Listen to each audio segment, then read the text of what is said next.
Welcome everybody to a interview with Georgia Archery with one guy that most folks may recognize his face. He's been around this archery community for a while. Trip Penn, which is he's a coach for Team On Point, and he is the staff coordinator for Culpeper Outdoors. How you doing, Trip? Yep. But we had 61 people that made the trip. 61. That's awesome.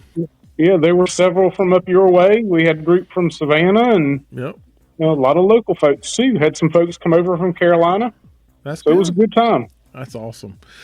But the main reason that we decided to do this thing is there's a little post about a circuit that's going on in, I don't know what y'all called it. I forgot. CS something Central. CSRA. Yeah. Central Savannah River Area. Central Savannah River Area Circuit.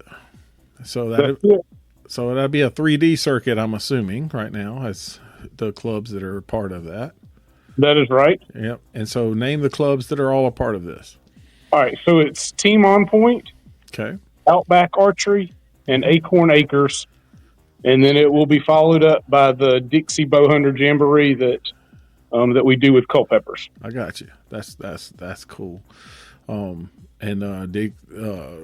you're there's some points involved, or you have to shoot so many at each place, or how's that gonna work out? All right. So to get participation at all the clubs, each club will host a qualifier, so to speak, and it's designated. So a qualifying February 15th, Team On Points 3D. That will be our Bowhunter of the Year qualifier. And then Outback Archery, don't know the date, but it's, I believe, in June. Mm-hmm. And that's going to be his. Okay. So you have to shoot all three of them, and we drop your lowest score. So if you can't shoot one of the three, you can buy out that tournament.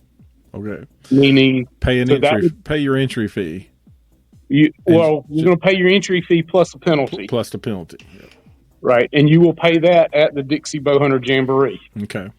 So at the Jamboree, we will have a list of everybody that qualified by shooting the tournaments. Mm-hmm. We'll have their scores. We'll drop their lowest score. And then the men will shoot in the money class for the Jamboree. The seniors will shoot in their class. The women will shoot in their class. And this is bow hunters, right? This is bow hunter setups. Yeah. Okay. Right. So I'm going to throw a hypothetical out there. If I show up at a tournament and I have my open setup, because that's what I usually shoot. Right. And I wanted to shoot y'all's event, and then I just come through and pick up my hunting bow and shoot it again. To support and do both, Absolutely. That's why, that was one of the things I was thinking about, because, I shoot an open setup, and the classes you have are female bow hunter, male bow hunter, and senior bow hunter. That's correct. Okay. And then at the end of the day, when Culpeper's the Jamboree, y'all do that every year anyways. Great fun. The overall winner will receive whatever, right? They will receive the pot. The pot in each of those divisions. In each of those divisions. Yep. Now, so obviously the more people that participate, the bigger the pot. For sure. And also the more people that participate will pay out, second and third place. Depending on how many participations you have in each group. I got you. That's correct. Yeah, because now don't come to the bow hunter qualifier with your fat arrows. Yep.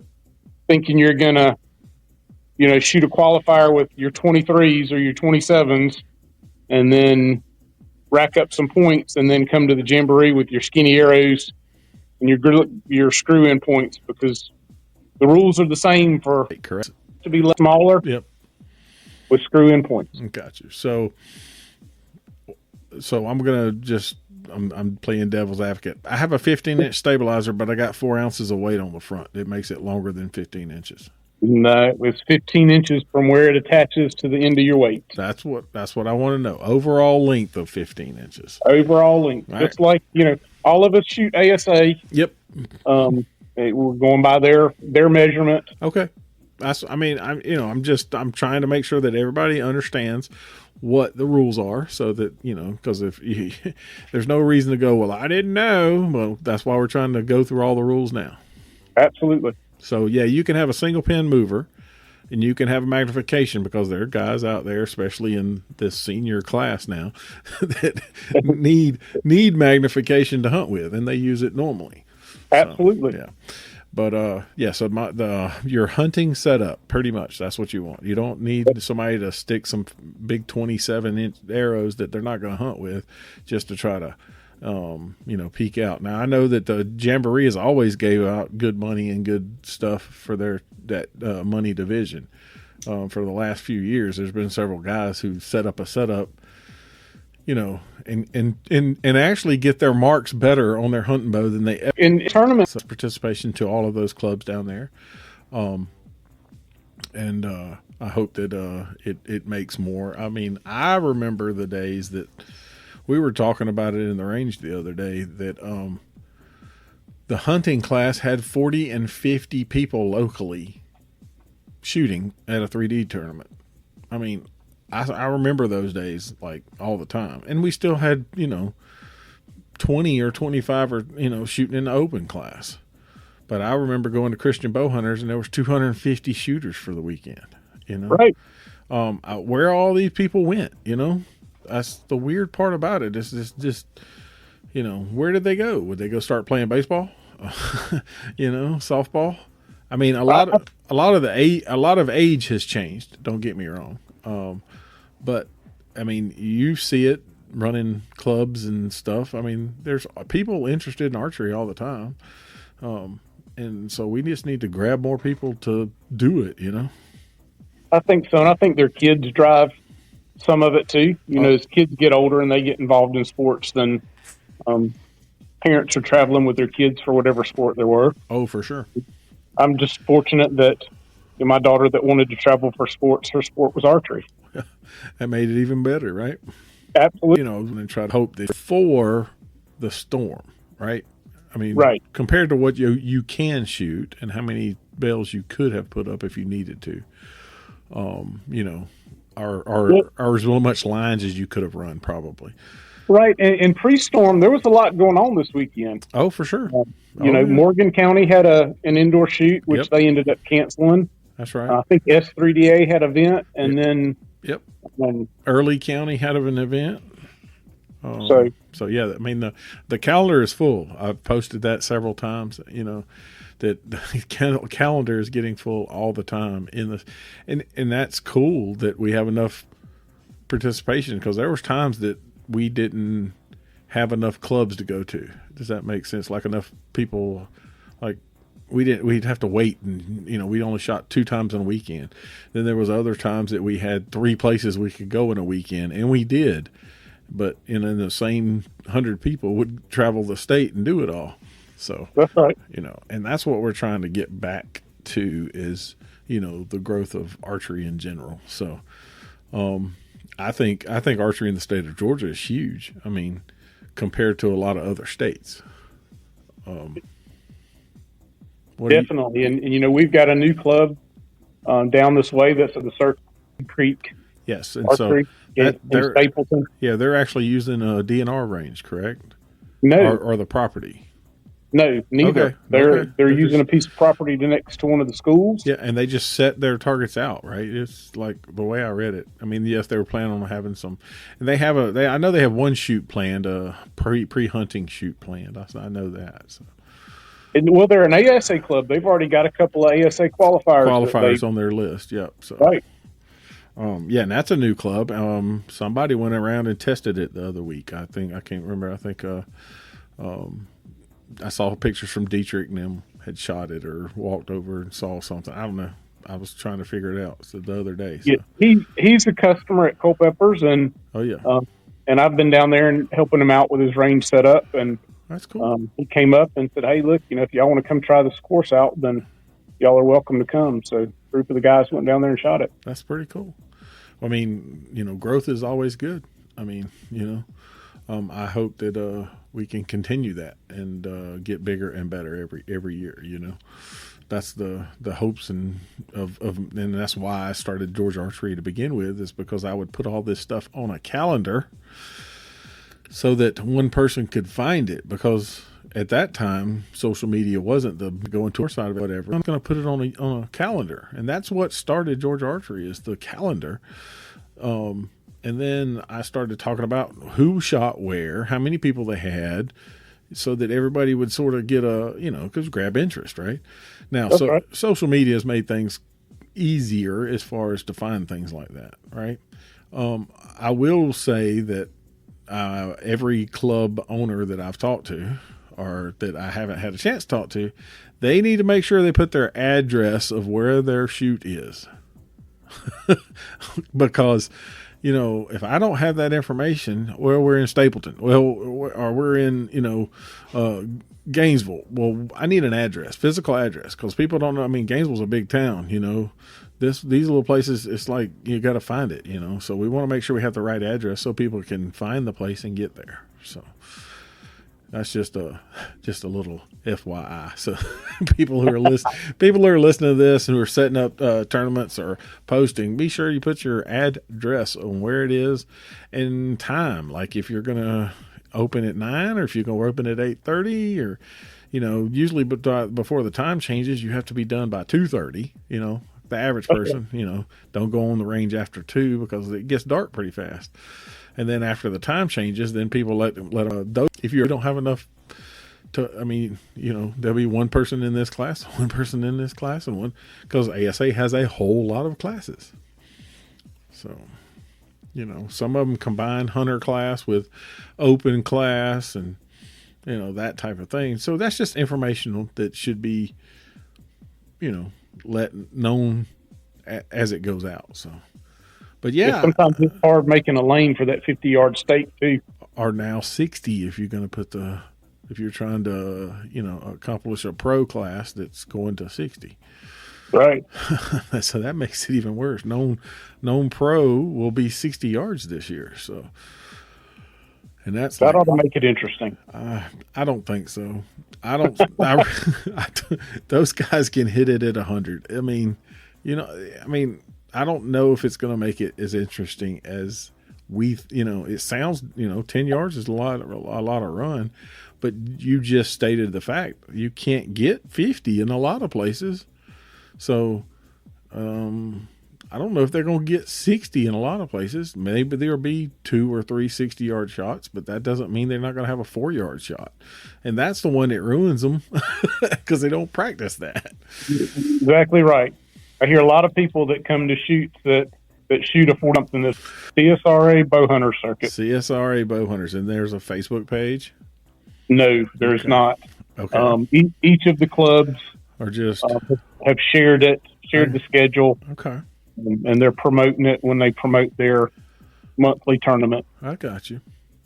That's cool. I just didn't know how, informational was going to be, so that I saw it. That's how we got this, so that we could talk about it. And then, because I wanted to make it known that people could go down and get, on that side of the world and take your hunting bow and try to win some money, essentially, and practice. Bow hunting practice is not bad at all. It's we all need some practice, right? That's right. I know. And they can always go to Culpeper Outdoors Facebook page. Yep. The schedule's posted there with the clubs. Okay. I'll go back and take your advice, and I'll post some addresses to where these clubs are. Yeah. I just think that's a good thing, No, it is. Like us, we shoot at several different places. Oh, for sure. We've moved to Wildwood Park, so yep. We have to put a sign up at Jake's place at the range behind his house to say, hey, we're not shooting here today. You need to go here. Well, when I was adding stuff to the calendar, remember me sending a message, okay, where's this one held? Where's that held? So that I make sure that I put the one back to home. Look this year. A little more open, I reckon. Yes, sir. You might have to get you a chainsaw before to set targets.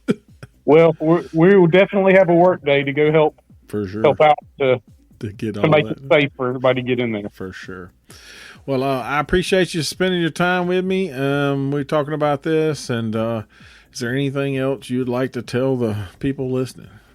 Yes, we're hosting GBAA Indoor Yes, sir. February 1st and 2nd. Mm-hmm. And on the 1st, we're throwing a Dixie Bowhunter Jamboree. First time ever indoor. First time indoor Bowhunter Jamboree. So that will be 5 o'clock check-in on the 1st. So you can still come shoot your 60 arrows for GBAA. Stick around with your hunting bow and have some indoor fun with that. And you're going to shoot guaranteeing $500 first prize for what we're calling the Bowhunter Championship class. And if you don't want to bring your hunting rig, you can shoot your open rig. We'll put a Vegas face up, and it's 50% payback on that. Okay, and what face are they? Your hunting rig? What face are we shooting? We're shooting the Morel Dare face. Okay. So it'll have your ASA rings. That's right. 14 ring will be in play. Okay. Actually, so there's 2 12s on it, but only for each end you will only be able to count 112 and 114. Okay, 112, 114, and hopefully stay in the 10 ring. Right.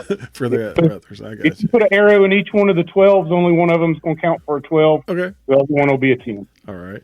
And then the same bow hunter setup as far as that 15 stabilizer, mover sight. I mean, all of that is the same as what the circuit's going to be. Yes, but we're going to let you shoot your 23s. Okay. Since it's indoor, some people have their hunting bow set up for indoor with the 23. So, if it falls under the 15-inch stabilizer, lens doesn't matter. You can shoot your lens, you can shoot pins, you can shoot a single pin, but we'll also let you shoot up to a 23. Okay. So, and a glue-in nib in your 23 then? Yes, sir. Okay. But still 23 is the maximum on that. That's right. Okay, well that's cool. I'm just making sure we get all the rules covered, And look, the rules are posted. They're posted on the event page. Yep. They're posted when you go to the Google document to sign up for it. It's all listed there too. So, okay. And then as always, if you have questions, you can shoot me a message through Facebook or you can give me a call. That's right. What's going on around, do the circuit, and then finish with the jamboree, which is pretty awesome. And then I know that y'all are hosting Spring Turkey also, Team On Point. That's right. We sure are. So y'all are busy this year.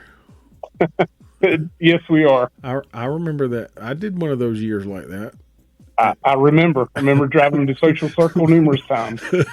We did one of those years like that. It was a busy time. Kept me pretty occupied there for sure.